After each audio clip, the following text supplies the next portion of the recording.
Imagine a thief who steals not with force, but by earning your complete trust. The term confidence man echoes through the annals of criminal history, a uniquely American invention coined in 1849 New York City. Its genesis lay with a man named William Thompson. He wouldn't pick your pocket. Instead, he'd approach you on the street, tip his hat, and politely ask, "Have you confidence in me to trust me with your watch until tomorrow?" He'd vanish, watch in hand, leaving his mark bewildered, not robbed, but deceived.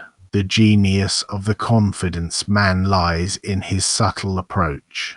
He doesn't threaten, he befriends. His initial overtures aren't about taking, but giving a shared story, a piece of insider information, or perhaps simply a moment of genuine human connection. This carefully cultivated rapport is the bedrock upon which the entire deception will be built. He is a master of human psychology, meticulously profiling his mark. He observes their desires, wealth, status, love, revenge, or even just the simple yearning for an easier life. He listens for vulnerabilities, for the unspoken ambitions that can be twisted into a compelling narrative. The con is never about the money alone, it's about exploiting a deeply held human wish. Then comes the con itself, the elaborate, often fantastical setup. Think of the infamous Spanish prisoner letter promising a share in a vast fortune if only you'd help rescue a wealthy noble from a foreign jail, or the rigged card game where the mark is allowed to win small amounts, building false confidence in their own luck, or the pigeon drop where a seemingly valuable item is found.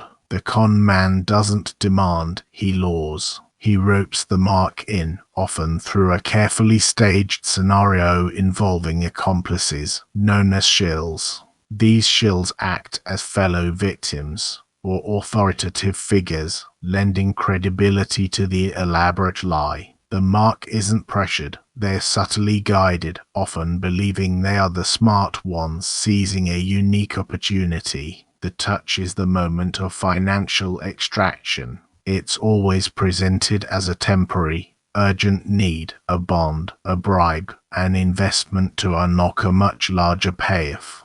The mark, by now emotionally invested and psychologically primed, often hands over substantial sums, convinced they are on the cusp of immense prosperity. It's a calculated gamble, but one based on manipulation, not chance. And then, the blow-off. The con man vanishes. Cleanly, the promises evaporate like mist. The mark is left with nothing but shattered dreams and empty pockets. Often, the shame and embarrassment prevent them from reporting the crime, making the confidence man's escape all the easier.